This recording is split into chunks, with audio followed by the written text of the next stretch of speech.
لقد كان لكم في رسول الله أسوة حسنة لمن كان يرجو الله واليوم الآخر. ہم یہاں تک پہنچ چکے ہیں سیرہ کے اندر کہ ہجرت ہو چکی ہے. تو ونس اگین ہم نے شروع میں کہا تھا کہ رسول اللہ صلی اللہ علیہ وسلم کی، اب بلکہ میرا خیال ہے کہ یہ سلائیڈ دوبارہ دکھانے کا آپ کو وقت آ گیا ہے تاکہ آپ جو ہے وہ ایک دفعہ دیکھ لیں یہاں سے. تو ہم نے کہا تھا کہ رسول اللہ صلی اللہ علیہ وسلم جب آپ نے دعویٰ شروع کی تو آپ کی لائف میں 5 سٹیجز ہیں. سٹیج 1 یہ تھا جس میں آپ نے پرائیویٹ دعویٰ دی، یہ ہم بہت پہلے کور کر چکے ہیں. پرائیویٹ دعویٰ کون سی تھی؟ جس میں آپ نے کوئی اعلان نہیں کیا تھا کہ میں نبی ہوں، آپ سیکرٹلی لوگوں کو پرائیویٹ میں بتا رہے تھے. دین سٹیج 2 جو بالکل ہم نے ابھی ختم کی ہے وہ تھی پبلک دعویٰ. اس میں کوئی ملٹری کنفرنٹیشن نہیں تھی. یہ مکن فیز تھا جو کہ اب ختم ہو گیا. اب سٹیج 3 کے اندر ہم داخل ہو رہے ہیں جس میں کہ آپ ابھی اپنی ریاست اب آپ نے قائم کی ہے. سو مدینہ کے اندر now Muslims are in power. اب ان کے پاس مدینہ کا قانون وہ رن کریں گے، مدینہ کی جو کانسٹیٹیوشن ہے وہ بنائیں گے، وہ ساری چیزیں ہم دیکھیں گے ابھی. تو اب حالات بالکل چینج ہو گئے. مکہ میں وہ دب کے رہ رہے تھے، مکہ میں they were under oppression، لیکن اب مدینہ میں بالکل سچویشن اپوزٹ ہو گئی ہے. اب وہ پاور میں ہے، ان کے پاس کنٹرول آ چکا ہے کہ سوسائٹی کو وہ کنٹرول کریں گے، وہ قانون سازی کریں گے. سو یہ ہے سٹیج 3 جس میں اب ہم داخل ہو چکے ہیں. تو اب خیر سٹیج 3 میں ہم آگے چلتے ہیں. سٹیج 3 میں ابھی تک ہم دیکھ چکے ہیں کہ مدینہ کے اندر اگین مدینہ کے اندر پھر سے آپ کو جو ہے وہاں کی سچویشن بھی بتا دوں. یہ بھی اگین ہم نے لاسٹ ٹائم جو ہے وہ دیکھا تھا، اس سے پہلے جب ہم نے مدینہ کو دیکھا تھا کہ مدینہ میں 2 طرح کی ٹرائبز ہیں. ٹھیک ہے، ایک ہے جی، میں آج آپ کو کیوں بتا رہا ہوں کیونکہ ابھی ہم دیکھیں گے جس میں آگے رسول اللہ صلی اللہ علیہ وسلم کا پہلا خطبہ آئے گا. تو بہت ضروری ہے کہ آڈینس سمجھ لیں کہ کون سی آڈینس ہے جس سے آپ خطاب کر رہے ہیں. تو وہاں پہ 3 یہودیوں کے قبیلے تھے، بنو نضیر، بنو قریظہ اور بنو قینقاع. اور عرب کی 2 ٹرائبس تھیں آپ جانتے ہیں، ایک اوس اور ایک خزرج. اور ہم یہ دیکھ چکے ہیں کہ اوس اور خزرج کے درمیان حرب بعاث اور بہت ساری جنگیں چھڑی رہتی تھی ہر وقت. یعنی یہ کہنا غلط نہیں ہوگا کہ وہ ایک دوسرے کی جان کے دشمن ہوا کرتے تھے. اب یہ آڈینس ہے، ٹھیک ہے، اور ان کے اندر وہ جاہلی زمانے کا تعصب اور وہ قبائلی نظام، وہ ساری کی ساری چیز ان کے اندر رجی بسی ہوئی ہے. دس از دی آڈینس جس کے ساتھ مدینہ میں رسول اللہ صلی اللہ علیہ وسلم نے ڈیل کرنا ہے. تو میں یہاں پہ آپ کو بتاؤں گا، بلکہ میں چاہوں گا کہ آپ خود سے غور کریں. ٹھیک ہے، تو ہم نے سیرہ کو اس طرح نہیں پڑھنا کہ بس ہم وہ سمن بکمن ہو کے بس سنتے جا رہے ہیں اور نہیں، ہم نے انالائز کرنا ہے، کرٹیکلی چیزوں کو دیکھنا ہے. اب مکہ کی آڈینس کو اور مدینہ کی آڈینس کو ذرا کمپیئر کریں کہ ان میں ڈفرنس کیا ہے. مکہ کی آڈینس میں صرف وہ لوگ ہیں جو بت پرست لوگ ہیں، ان کا ریولیشن کا کوئی بیک گراؤنڈ نہیں ہے. ان کو نہیں پتا کہ وہی کیا چیز ہوتی ہے. انہوں نے بس باپ دادا کو دیکھا بتوں کی پوجا کرتے ہوئے اور وہ صدیوں سے وہی کرتے آ رہے تھے. یہ ان کا بیک گراؤنڈ تھا. اس کے علاوہ وہ عرب تھے. اور اب یہاں پہ جو مدینہ میں جو آڈینس آ رہی ہے یہ وہ لوگ ہیں جن میں کچھ لوگ ایسے ہیں جو کہ جوز ہیں، اور جوز کا ریولیشن کا بہت سٹرونگ بیک گراؤنڈ ہے. ان کے اندر تو ایک نبی مرتا نہیں تھا، فوت نہیں ہوتا تھا، جبکہ دوسرا نبی آ جاتا تھا، جس کو اللہ تعالیٰ کہتے ہیں نا کہ وَلَقَدْ آتَيْنَا مُوسَى الْكِتَابَ وَقَفَّيْنَا مِن بَعْدِهِ بِالرُّسُلِ، کہ ایک کے بعد ایک رسول بھیجا کرتے تھے یہاں تک کہ عیسیٰ علیہ السلام آئے. تو ان کی تو یہ پوری کی پوری ایک ہسٹری تھی، رچ ہسٹری، جس میں ان کو پتہ ہے کہ ریولیشن کیا ہوتی ہے، بھائی نبی کیا ہوتا ہے. اور نہ صرف یہ، ان کے پاس پریڈکشن بھی تھی کہ ایک نبی آئے گا. وہ کیا سلوک کریں گے وہ ہم دیکھیں گے بھی آگے جا کے. بٹ فی الحال یہ آڈینس کا بیک گراؤنڈ سمجھنا بہت ضروری ہے. تو اب 2 طرح کی آڈینس ہے آپ کے پاس، ایک یہودی قبیلے اور ایک عرب ٹرائبس ہے. عرب ٹرائبس وہ جو آپس میں ایک دوسرے کے جان کے دشمن ہیں، اور جوئش ٹرائبس وہ جو کہ سازشی، جو کہ اس وقت پوری کی پوری پلاننگ کر رہے ہیں کہ کیسے، اور جوز ہی تھے جنہوں نے ان کو لڑوایا ہوا تھا، اوس اور خزرج، کیونکہ اگر لڑوائیں گے تبھی تو وہ کچھ حکومت کر سکیں گے. اور بالکل ابھی ان میں سے ایک شخص ہے جس کو ہم دیکھیں گے آگے جا کے کہ اس کی تاج پوشی کا فیصلہ ہونے والا تھا جبکہ رسول اللہ صلی اللہ علیہ وسلم جو تشریف لے. تو یہ آڈینس ہے مدینہ کی، اس کو سمجھنا 1 منٹ کے لیے ضروری ہے. اب ہم یہاں سے آگے چلتے ہیں. تو اس سے پہلے ہم دیکھ چکے کہ مکہ میں کیا واقعات ہوئے اور غار ثور میں رسول اللہ صلی اللہ علیہ وسلم نے کیسے ہجرت کی، مسجد قباء بنی. اب ہم نے دیکھا تھا لاسٹ ٹائم کہ مدینہ میں رسول اللہ صلی اللہ علیہ وسلم کی تشریف آوری ہو گئی تھی اور بہت زیادہ خوش تھے مدینہ کے لوگ. ہم نے دیکھا تھا کہ کس طرح وہ انتظار کر رہے تھے. پھر ابو ایوب الانصاری کے بالکل گھر کے پاس جا کے ان کی اونٹنی بیٹھی تھی اور وہیں پہ پھر آپ نے کچھ دیر قیام کیا تھا. تو اب ہم آگے یہاں سے چلتے ہیں کہ مسجد نبوی کی تعمیر جو ہے وہ شروع ہوتی ہے. پھر تو مسجد نبوی کو جب تعمیر کرنے لگتے ہیں تو پتہ چلتا ہے کہ آبویسلی وہاں پہ وہ زمین ہے، وہ زمین کسی نہ کسی کی تو ہوگی. اب ذرا یہاں پہ غور کیجئے گا رسول اللہ صلی اللہ علیہ وسلم کے سٹینڈرڈز، ٹھیک ہے. تو جب پتہ چلتا ہے کہ وہ جو زمین ہے جس کے اوپر مسجد نبوی بنانی ہے، وہ جو لوکیشن ہے، تو وہ 2 یتیم بچوں کی ہوتی ہے، سہل اور سہیل، جو کہ اسد ابن زرارہ کے پاس رہ رہے تھے. اب میں آپ سے یہ ایکسپیکٹ نہیں کرتا کہ آپ کو اسد ابن زرارہ یاد ہوگا، but he was one of the main figures جب مدینہ میں کنورژنز ہو رہی تھی، آپ کو یاد ہو. تو اب عام طور پہ اگر کوئی کسی شہر میں آتا ہے یا اس کو انویڈ کرتا ہے تو وہ پوچھتا نہیں ہے کہ یار اچھا یہ زمین کس کی ہے، کیا ہوا. اور خاص طور پہ اگر یتیم بچوں کو نکلے تو یتیم تو ویسے ہی آسان ٹارگٹ ہوتا ہے، آسان حربہ ہوتا ہے. لیکن رسول اللہ صلی اللہ علیہ وسلم کیا کرتے ہیں، ان کو بلاتے ہیں اور کہتے ہیں کہ مجھے بتاؤ، میں تم سے یہ زمین خریدنا چاہتا ہوں، ہم اس کے اوپر مسجد بنانا چاہتے ہیں. وہ بچے وہ کہتے ہیں کہ نہیں، اس کی ضرورت نہیں ہے، ہم یہ ویسے ہی آپ کو وقف کر دیں گے. لیکن رسول اللہ صلی اللہ علیہ وسلم ہی از رسول اللہ صلی اللہ علیہ وسلم، ان کی ڈگنیٹی ہے. وہ کہتے ہیں کہ نہیں، ہم اس کو تحفے میں نہیں لیں گے اور ہم اس کو خریدیں گے، اور پھر آپ خریدتے ہیں ان سے لینڈ. تو لیسن نمبر 1 آج کا کہ جہاں پہ آپ پے کر سکتے ہیں یا جسٹ بیکاز کوئی یتیم ہے، کمزور طبقے سے ہے، تو اس کا فائدہ نہیں اٹھانا. اب دیکھیں یہیں سے وہ لیگیسی سیٹ ہو رہی ہے، کیونکہ یہی لیگیسی بعد میں صحابہ فالو کریں گے اور اس کے بعد ہم تک یہ لیگیسی پہنچے گی. اسی کو دیکھ کے اب یہیں سے رسول اللہ صلی اللہ علیہ وسلم as a leader role model کر رہے ہیں، کیونکہ آپ کو دیکھنا ہے لوگوں نے کہ یہ کس طرح سے بیہیویئر ہو رہا ہے، یہ باقی لوگوں کو ٹریٹ کیسے کر رہے ہیں. اب یہیں پہ آپ نے پہلا دعویٰ بغیر کچھ کیے، بغیر کوئی زبان سے دعوت دیا، آپ نے دعویٰ دے دیا وہاں کے لوگوں کو کہ دیکھو یہ ہمارا معیار ہے. یہیں سے ایک میسج چلا گیا کہ جو سسٹم یہ لوگ لے کے آ رہے ہیں وہ سسٹم کس طرح کا ہوگا. پہلے ایکشن سے پتہ چل گیا کہ کیا یہ سسٹم جو ہے وہ ظالمانہ نظام ہوگا اور کمزور طبقے کو پیسے گا، یا یہ سسٹم وہ ہوگا جس میں ہر ایک کو اس کے رائٹس دیے جائیں گے. تو یہاں سے اب دیکھیں بڑا، حالانکہ ایک بندے نے اگر گفٹ دیا ہے تو آپ گفٹ میں لے سکتے ہیں نا، کوئی مسئلہ تو نہیں ہے. آپ کہتے ہیں ہاں ٹھیک ہے گفٹ دیا، میں نے تو نہیں مانگی اس سے، یا میں نے زبردستی ان سے لینڈ تو نہیں ہتھیائی، لیکن آپ نے گفٹ بھی نہیں لیا، کیونکہ یہ میسج دینا تھا کہ نہیں، یہ سسٹم جو ہم اسٹیبلش کرنے جا رہے ہیں اس کی بنیاد انصاف کے اوپر ہے، اس کی بنیاد جو ہے وہ جسٹس کے اوپر ہے. اور یہاں میں پھر سے ایک بات جو ہے نا وہ کلیئر کر دوں، کیونکہ یہ بات کلیئر کرنا بہت ضروری ہوتا ہے کہ ایز اللہ نے جب ہمیں یہ بنایا ہے یہاں پہ خلیفہ، انی جاعل فی الارض خلیفہ، تو ہمارا جو گرینڈ پرپس ہے، ہم جو اللہ کی کریشن کا کلائمیکس ہے، تو ہمارا گرینڈ پرپس کیا ہے؟ ہمارا وہ گرینڈ پرپس یہ ہے کہ ہم اس کے باوجود کہ ہمیں اللہ نے فری ول دی ہے، ہم اپنی مرضی کر سکتے ہیں، اس کے باوجود ہم اللہ کی وحدانیت کو تسلیم کرتے ہوئے اپنی ذات کے اوپر اللہ کا حکم نافذ کرتے ہیں، اور نہ صرف اپنی ذات کے اوپر بلکہ ایک سسٹم آف Allah's obedience اس دنیا پہ قائم کرتے ہیں. وہ سسٹم آف انٹرنیشنل جسٹس ہم قائم کرتے ہیں. تو وہ سسٹم جو رسول اللہ صلی اللہ علیہ وسلم نے قائم کرنا تھا، اس کی بنیاد آپ نے یہاں رکھ دی اس پہلے قدم کے اندر ہی، جب آپ نے ان سے زمین ایکسیپٹ نہیں کی ایز اے گفٹ، یا بلکہ خریدی ہے. سو ہے اب آگے چلتے ہیں.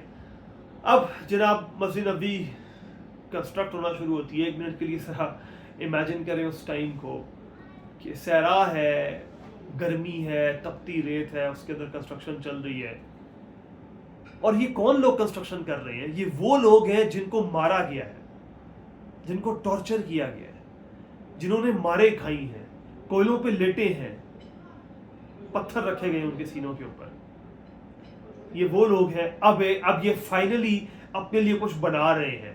یہ ان کا گھر ہوگا, یہ ان کا مرکز ہوگا جہاں پہ یہ بیٹھیں گے آرام سے, ان کو کوئی کچھ کہے گا نہیں, یہ اپنی مرضی سے اپنا دین پریکٹس کریں گے.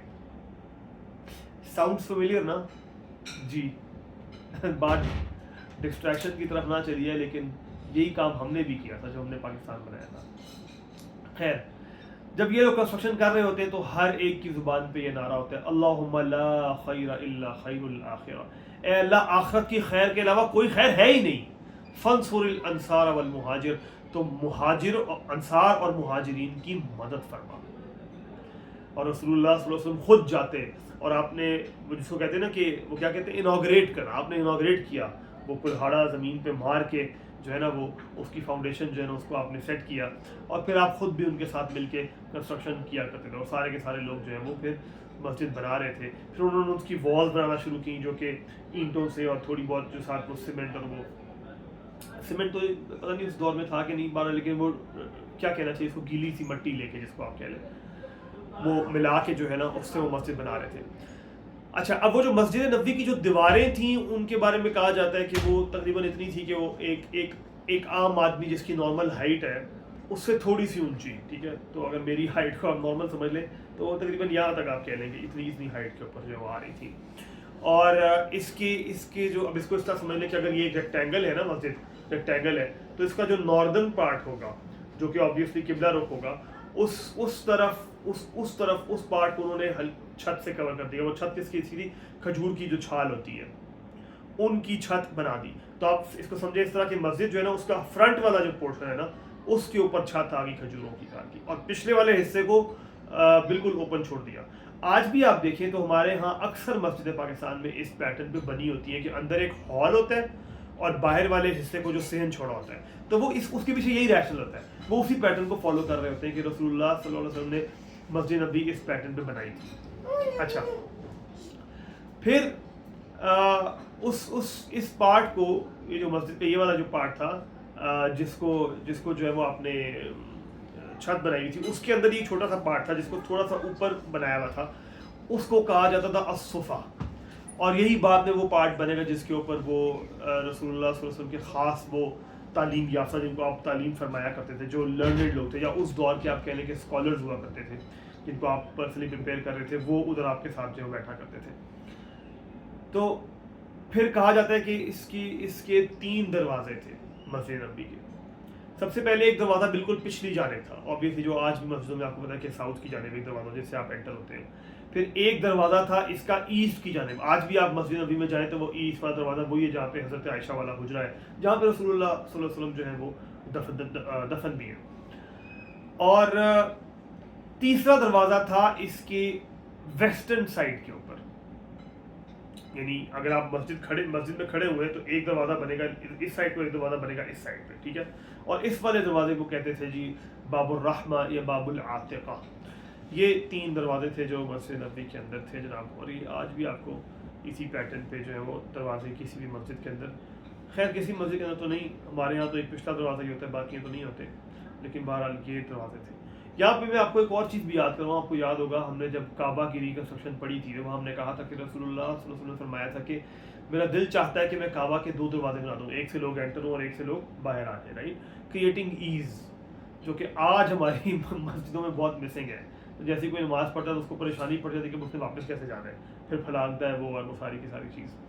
خیر, اچھا جی, ابھی تک کیا ہوا کہ مسجد بن گئی. اب مسجد کے اندر اب بننے سے رسول اللہ صلی اللہ علیہ وسلم کے حجرے, رائٹ, جن کو ہم عام طور پہ کہہ جاتے ہیں کہ وہ گھر ہے, لیکن آج آپ کو پتہ چلے گا کہ وہ ان کی ویلیو کیا تھی. تو وہی کیا کہتے ہیں, کلے سے اور مٹی سے اور پتھروں سے ملا کے انہوں نے بنایا, اور چھتیں وہی کھجوروں کی چھال کی چھتیں تھیں, لیکن یہ چھتیں بہت ہی چھوٹی تھیں. مسجد نبوی کی تو پھر تھوڑی اونچی تھی, یہ اتنی تھی کہ اگر کوئی اس پہ لمبا بندہ اگر جائے نا, یا بچے سے تھوڑا بڑا ہو, تو اس کا سر لگ رہا ہو اوپر, اتنی نیچی چھتیں تھیں.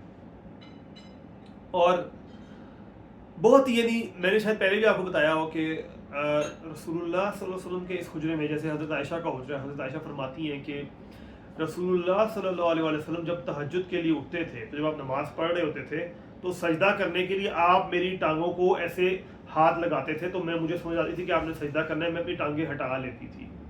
یعنی اتنی کم جگہ ہوتی تھی, سوچ لیں کتنی کم جگہ ہوگی کہ ایک بندہ اگر سو رہا ہے تو دوسرا نماز بھی نہیں پڑھ سکتا جب تک کہ دوسرا بندہ اپنی ٹانگ نہ ہٹائے. تو کیا سائز ہوگا اس حجرے کا, آپ خود اندازہ لگا لیں.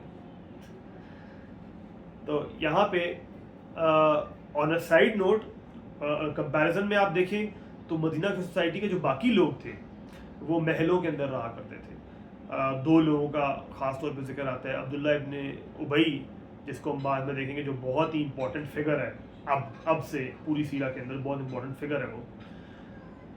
اس کو مزاحم کہا جاتا تھا اس کے کیسل کو. اور اسی طرح حسان ابن ثابت جو بڑے مشہور ہیں, جو بعد میں فیمس نعت کے شعر کہیں گے رسول اللہ صلی اللہ علیہ وسلم کے لیے, ان کے کیسل کو کہا جاتا تھا فارغ, جس کا مطلب ہوتا ہے ہائے ہونا, بلند ہونا.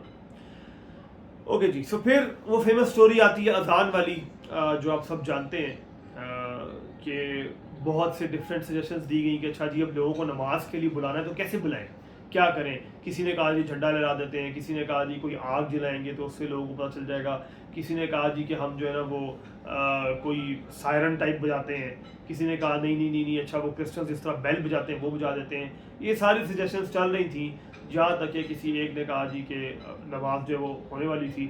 تو عبداللہ ابن زید جو ہے انہوں نے خواب دیکھا کہ ان کے سامنے ایک شخص آیا اور اس نے کہا ہے کہ میں تمہیں وہ الفاظ نہ سکھاؤں کہ جس سے تم جو ہے لوگوں کو اللہ کی نماز کی طرف بلاؤ. تو اس نے کہا بتاؤ, تو اس نے پھر اس کو اذان سکھائی. اور جب وہ واپس آئے تو انہوں نے آ کے رسول اللہ صلی اللہ علیہ وسلم کو بتایا آ کے, تو رسول اللہ صلی اللہ علیہ وسلم نے obviously اس بات کو پسند فرمایا اور بلال کو حکم دیا کہ تم جا کے اذان دو کیونکہ تمہاری آواز جو ہے وہ بہت ہی سویٹ ہے, اس سے لوگ جو ہے اس کی طرف مائل ہوں گے. اور حضرت عمر کہتے ہیں کہ میں نے بھی بالکل یہی خواب دیکھا تھا, میں نے بھی خواب میں یہی چیز دیکھی تھی. تو یہاں سے جناب ہمارے پاس اذان کا کانسیپٹ آتا ہے.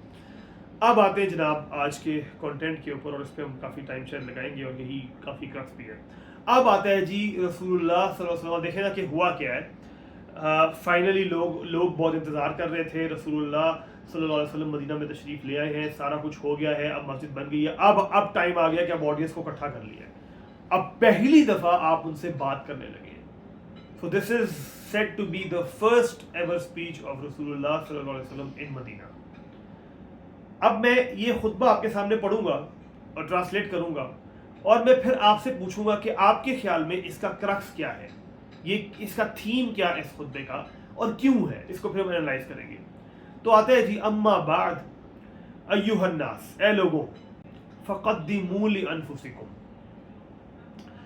نیکیاں کرنے میں ایک آگے بڑھ جاؤ, اور تم میں سے ہر شخص یہ بات جان لے کہ ایک دن آنے والا ہے جب کہ اس کو موت آئے گی.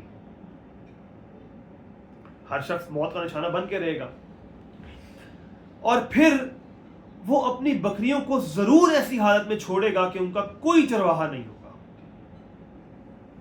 پھر اس کا رب اس سے کہے گا جبکہ اس کے اور اس کے رب کے درمیان کوئی پردہ, کوئی ترجمان نہیں ہوگا, براہ راست خطاب ہو رہا ہوگا.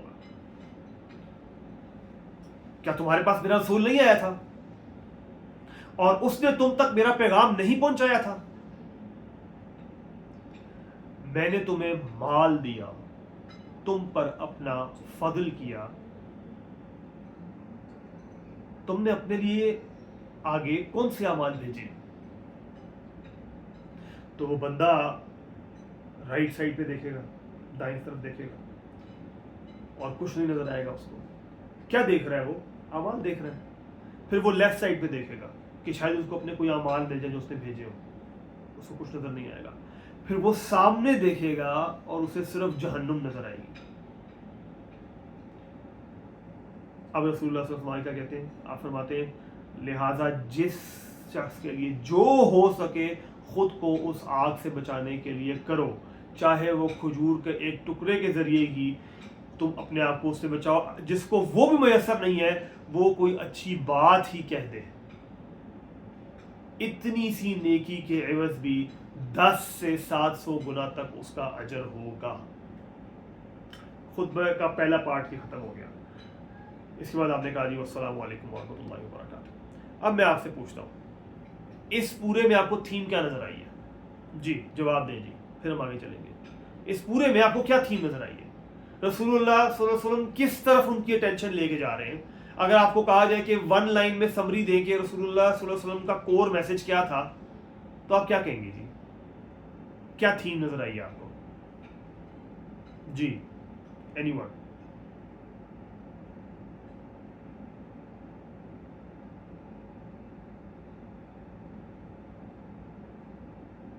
یار یہ کوئی سن بھی رہا ہے کہ نہیں سن رہا؟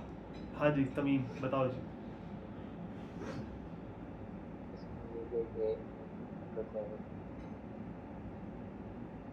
آپ کی آواز تھوڑی آہستہ آ رہی ہے، دوبارہ بتائیے۔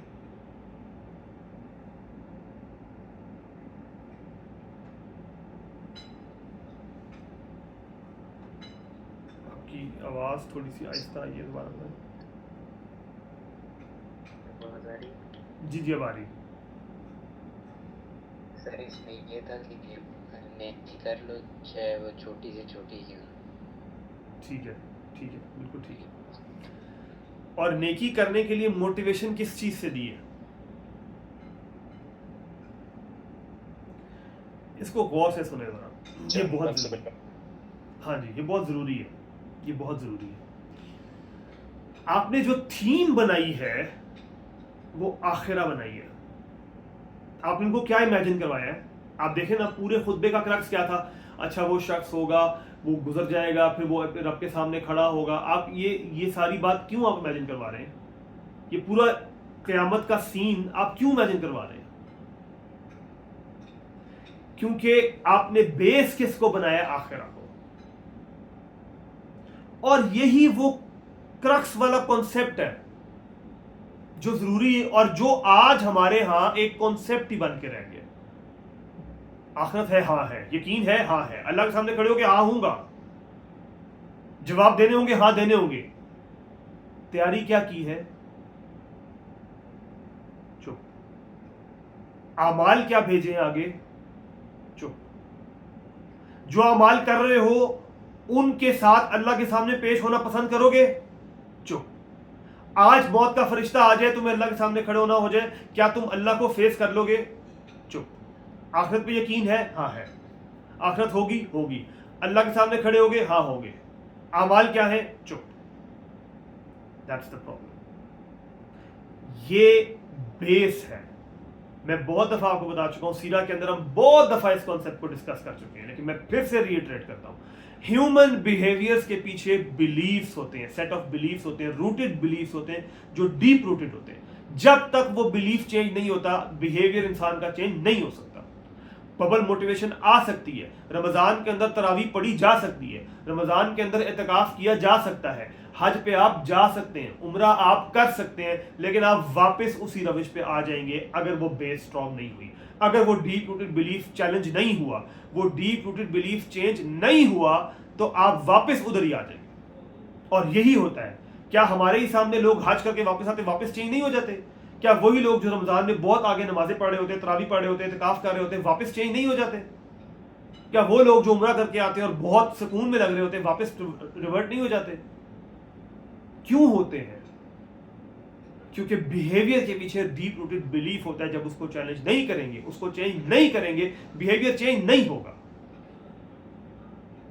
رسول اللہ صلی اللہ علیہ وسلم پہلے ہی بیس سیٹ کریں، اور بیس بلیف انسان کا جو انسان کے بیہیویئر چینج کرتا ہے، جو انسان کو یہ باور کراتا ہے کہ بھائی تمہاری مرضی نہیں ہے، تمہاری مرضی نہیں چلے گی، اللہ کی مرضی ہے، تم اس کے تابع ہو، اپنے نفس کے نہیں بلکہ اپنے دین کے تابع ہو تم۔ یہ چیز کہاں سے آتی ہے؟ جب انسان کو یہ کانسیپٹ کلیئر ہوتا ہے کہ میں نے اللہ کے سامنے کھڑے ہونا ہے، اللہ مجھ سے سوال کریں گے، اللہ مجھ سے جواب مانگیں گے، تو آپ ڈر جاتے ہیں۔ اور جب آپ سے کوئی غلط کام ہو بھی جاتا ہے تو آپ نادم ہوتے ہیں، اللہ کے سامنے رجوع کرتے ہیں۔ تو ذرا دیکھیں میں نے کیا کہا، میں نے اس لیے آپ کو پہلے پورا ٹائم لے کے وہ آڈینس سمجھائی ہے جس سے یہ خطاب ہو رہا ہے۔ یہ وہ آڈینس ہے جن کی بیس نہیں بنی ہوئی ہے۔ اس میں کچھ لوگ ہیں جن کی بیس بنی ہوئی ہے نا، سوال ہے نا، اس میں مہاجرین شامل ہے کہ نہیں ہے نا شامل؟ تو مہاجرین تو 13 سال کا عرصہ گزار کے آئے ہیں نا, اس 13 سال میں ان کے اوپر مکی قرآن نازل ہوا ہے, اور مکی قرآن کی سمری کیا ہے؟ آخرہ ہے کہ نہیں ہے؟ آخرہ ہے نا, انبیاء کے قصے یہی ہے نا. تو 13 سال میں کیا ان کی بیس نہیں بنی ہوئی؟ ان کی بیس بنی ہوئی تو وہ اتنی مارے کھا کے آئے ہیں نا, ان کی بیس بنی ہوئی تھی آخرہ کی, تبھی تو وہ اتنا ٹارچر سہ کے آئے ہیں. تو پھر آپ یہ بات ری ایٹریٹ کیوں کر رہے ہیں؟ رسول اللہ صلی اللہ علیہ وسلم دوبارہ سے یہ باتیں کس کے لیے کر رہے ہیں؟ پھر مہاجرین کے لیے. ان کے تو یہ کانسیپٹ کلیئر ہے نا, انہوں نے تو پروف نہیں کر دیا ہجرت کر کے آلریڈی کہ یہ کانسیپٹ ہمارے مائنڈ میں کلیئر ہے, کر دیا ہے نا. تو پھر یہ بات کس کے لیے کر رہے ہیں رسول اللہ صلی اللہ علیہ وسلم؟ یہ کون سے لوگ ہیں مسلمان جو مدینہ کی مسجد نبوی میں کھڑے ہوئے ہیں جن کو آپ یہ بات دوبارہ سے ری ایٹریٹ کر رہے ہیں؟ کیوں کر رہے ہیں آپ یہ بات؟ صاف ظاہر ہے, کوئی راکٹ سائنس نہیں ہے. وہ لوگ جو انصار ہیں ان کی وہ بیس نہیں ہے جو مہاجرین کی ہے. ان کی وہ بیس بنانا ضروری ہے اور کور بلیف اندر راسخ کرنا ضروری ہے. اس لیے آپ نے آخرہ کو تھیم بنا کے یہ بات بتائی ہے کہ ہاں یہ مقصد ہے. بہت ضروری ہے یہ بات, کیونکہ آئی ڈونٹ نو, ہم بھلا چکے ہیں آخرہ کو. ہم میں سے وہ لوگ بھی جو کسی قدر پریکٹسنگ ہے, ان کے مائنڈ میں بھی ایک کانسیپٹ بن کے رہ گیا. بہت کم لوگ ہیں جو واقعی ڈرتے ہیں اللہ کے سامنے کھڑے ہونے سے, جو واقعی اس بات کے لیے فکر مند ہے کہ میں نے اپنی آخرت کی تیاری کرنی. بہت کم لوگ رہ گئے. ہاں, اگر یہ بلیف صحیح ہو جائے, اگر اس بلیف کو ہم اپنے اندر راسخ کر لیں تو یہی وہ بلیف ہے. اسی لیے دیکھ لینا قرآن کے شروع میں اللہ تعالیٰ نے یہ بات اسپیسیفائی کر دی تھی, ہدی للمتقین. اس کتاب میں ہدایت کس کے لیے؟ سب کے لیے نہیں. کس کے لیے؟ متقین کے لیے. اچھا, متقین کی صفات میں سے آخری صفت کیا بتائی؟ وَبِالْآخِرَةِ ہم یوقنون. باقی چیزوں پہ ایمان کی بات ہوئی ہے, غیب کے اوپر, اس کے اوپر. جب آخرت کی باری ہے تو کیا کہا؟ وَبِالْآخِرَةِ ہم یوقنون. آخرت کے اوپر وہ یقین رکھتے ہیں, بالکل ایسے جیسے مجھے یقین ہے کہ ہاں یہ میں بول رہا ہوں اور آپ سن رہے ہیں. یہ یقین ہونا چاہیے کہ ہاں میں اللہ کے سامنے کھڑا ہوں گا. یہ ضروری ہے, یہ وہ یقین دلایا جا رہا ہے. تو رسول اللہ صلی اللہ علیہ وسلم نے اس وجہ سے یہ پورا کا پورا جو, اچھا اس کا پھر دوسرا پارٹ آتا ہے. پھر آپ آگے فرماتے ہیں وہ فیمس الفاظ جو آپ ہر جمعے کے خطبے میں سنتے ہیں, ان الحمد للہ, بے شک تمام حمد تعریف اللہ کے لیے, احمدہ واستعینہ, کہ اللہ ہی کی ہم پریز کرتے ہیں اور اسی سے مدد مانگتے ہیں, ونعوذ باللہ من شرور انفسنا, اور اللہ سے اپنے نفس کے شرور سے پناہ مانگتے ہیں. ذرا غور کریں, شیطان کے شر سے پناہ نہیں مانگی جا رہی, کس سے مانگی جا رہی ہے؟ اپنے نفس کے شر سے. ومن سیئات اعمالنا, اور اپنے برے اعمال سے. من یہدہ اللہ فلا مضل لہ, اور جس کو اللہ ہدایت دے اس کو کوئی گمراہ کرنے والا نہیں. ومن یضلل فلا ہادی لہ, اور جس کو اللہ گمراہ رہنے دے اس کو کوئی ہدایت دینے والا نہیں. واشہد ان لا الہ الا اللہ وحدہ لا شریک لہ, اور میں گواہی دیتا ہوں کہ اللہ کے علاوہ کوئی الہ نہیں ہے, وہ اکیلا ہے, اس کا کوئی شریک نہیں. ان احسن الحدیث کتاب اللہ, بے شک بہترین کتاب, بہترین بات جو اللہ کی کتاب ہے. قد افلح من زین اللہ فی قلبہ, وہ شخص جس کے دل میں اللہ نے اس کتاب کو مزین کر دیا, بیوٹیفائی کر دیا, وہ فلاح پا گیا. وادخلہ فی الاسلام بعد الکفر واختارہ علی ما سواہ من احب اللہ. سو وہ شخص اور جس نے لوگوں کی باتوں پر اس کتاب کو ترجیح دی, بلا شبہ وہ فلاح پا گیا. اور واقعہ یہ ہے کہ یہ بہترین نہایت بلیغ کلام ہے. Just give me a minute.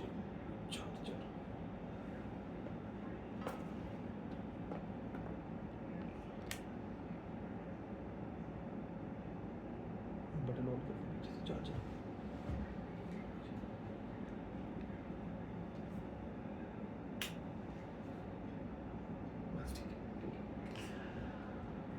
Okay, جس چیز سے اللہ کو محبت ہے تم بھی اس سے محبت کرو, دل کی گہرائیوں سے اللہ کو چاہو, اللہ کے کلام اور اس کی یاد سے بیزار نہ ہو, تمہارے دل اس سے ہٹ کر سخت نہ ہو جائے.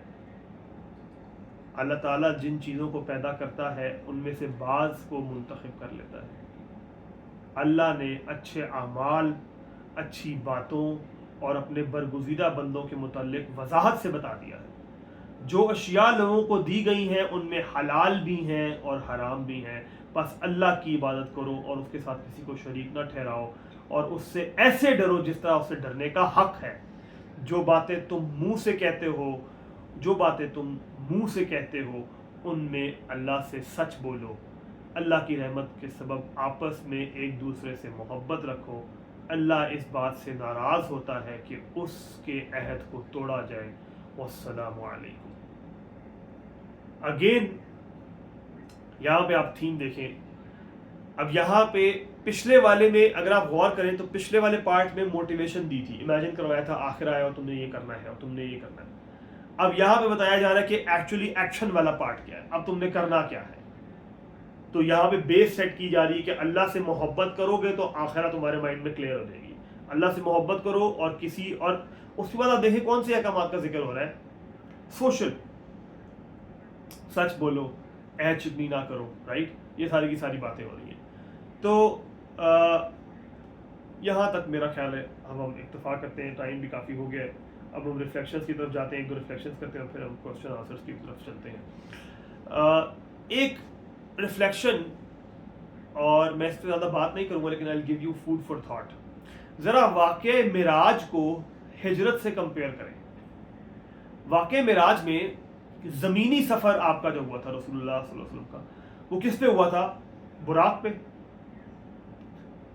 سوال ہے نا کہ اللہ تعالیٰ ہجرت میں رسول اللہ صلی اللہ علیہ وسلم اتنی مصیبت میں گزر رہے ہیں، غار ثور میں پناہ لے رہے ہیں، مکڑی آ رہی ہے، یہ ہو رہا ہے، وہ ہو رہا ہے، ادھر قتل کے پلان بن رہے ہیں. تو ایک دفعہ براق آئے اور براق پہ بٹھا کے رسول اللہ صلی اللہ علیہ وسلم کو کیا اللہ مدینہ نہیں پہنچا سکتے؟ کیوں نہیں پہنچایا؟ یہ ہے سوال. اور میں اس کا جواب نہیں دوں گا کیونکہ اس تھیم پہ ہم بہت دفعہ ڈسکس کر چکے ہیں، اور اس کا جواب میں آپ سے اگلی کلاس میں دوں گا کہ کیوں ہے جی، ایسا کیوں ہوا. وہاں پہ براق کیوں نہیں دیا آپ نے ہجرت کے لیے؟ اتنی آسانی سے ہجرت ہو سکتی تھی، اتنی آسانی سے ہجرت ہو سکتی تھی. اتنی مصیبت میں رسول اللہ صلی اللہ علیہ وسلم کو اللہ سبحانہ و تعالیٰ نے کیوں ڈالا، کیوں گزارا اس مصیبت سے؟ نمبر 2، مسجد اور آپ صلی اللہ علیہ وآلہ وسلم کے حجرات، ان کا سٹرکچر کیا ہے؟ سمپل. آج ہماری مسجدیں اور ہمارے گھر، چلو گھروں کو بھی مسجدوں کے اوپر آئیں ذرا. آج ہماری مسجدیں کتنی خوبصورت ہے نا، لیکن ایک جملہ کہوں گا کہ شاید آپ ناراض ہوں، مسجدوں والے خوبصورت نہیں رہے. اس وقت مسجد نبوی کو آپ دیکھتے تو شاید آپ خوبصورتی سے اتنا انسپائر نہ ہوتے، لیکن جب مسجد کے اندر جاتے تو مسجد کے اندر خوبصورت لوگ ہوتے. مسجدیں خوبصورت ہو گئی، مسجد والے خوبصورت نہ ہوئے. اس وقت مسجدیں خوبصورت نہیں تھیں لیکن مسجد والے شاندار لوگ تھے. سو اگین اس کے ساتھ ہی، اس ریفلیکشن کے ساتھ ایک دو پرسنل کوسچن آپ کو دیتا ہوں، اس کے بعد پھر ہم انشاءاللہ کوسچن آنسر کی طرف جائیں گے. پہلا سوال جو آپ کو اور مجھے اپنے آپ سے کرنا چاہیے وہ یہ، کیا میرا آخرت کے اوپر یقین ہے؟ ایمان نہیں، یقین ہے. وبالآخرۃ هم یوقنون. یس اور نو. اگر یس ہے تو کیا میری زبان اس کی گواہی دے رہی ہے یا میرے اعمال اس کی گواہی دے رہے ہیں؟ آج میں اللہ کے سامنے کھڑا ہو جاؤں، میری موت ہو جائے اور میں اللہ کے سامنے کھڑا ہوں، کیا میں پریپیئرڈ ہوں؟ یس اور نو. آج کے دن اگر میں اسی وقت موت آ جائے، کیا میں اللہ کو فیس کرنے کے قابل ہوں؟ میں نے کوئی ایسے اعمال آگے بھیجے ہیں جن کو میں دائیں یا بائیں دیکھوں تو مجھے اپنے کوئی اعمال نظر آ جائے اس شخص کا جس کا رسول اللہ صلی اللہ علیہ وسلم تذکرہ فرما رہے تھے؟ بس یہ سوال ہے. اگر ہے تو الحمدللہ، اور اگر نہیں ہے، جو کہ شاید ہم میں سے اکثروں کا حال ہے، تو پھر یہ جان لیں کہ مجھے اور آپ کو اچھا لگے یا نہ لگے وہ دن تو آنا ہی ہے. مجھے اور آپ کو اچھا لگے یا نہ لگے اللہ کے سامنے ہم نے پیش ہونا ہے. اس سے پہلے کہ وہ وقت آ جائے اور ہم پچھتا رہے اور ہم دائیں اور بائیں دیکھ رہے ہوں، اس سے پہلے اپنی زندگی کو سنوار لیں. یہی وہ وقت ہے جس کو بعد میں اور آپ ترسیں گے. یہی وہ ٹائم ہے جس کو بعد میں اور آپ روئیں گے کہ یا اللہ بہت ٹائم دیا تھا تو نے. ریمائنڈرز بھی آئے تھے, وارننگز بھی آئی تھی, ریڈ فلیگز بھی نظر آئے تھے, بار بار بتایا گیا تھا, آیتیں بھی سنی تھی تیری, روز تیری آیات کو دیکھتا بھی تھا. میں نے ہی اپنے اوپر ظلم کیا, لیکن اس وقت فائدہ کوئی نہیں ہوگا. اللہ سے دعا ہے کہ اللہ ہمیں صحیح معنوں میں آخرت جو ہے وہ ہمارے اندر دلوں کے اندر راسخ کر دے, اور ہم اپنے نفس کے نہیں بلکہ اپنے دین اور شریعت کے تابع ہو جائیں. اب آپ کا کوئی سوال ہو تو آپ کر سکتے ہیں. جی ادروائز وی آر ڈن.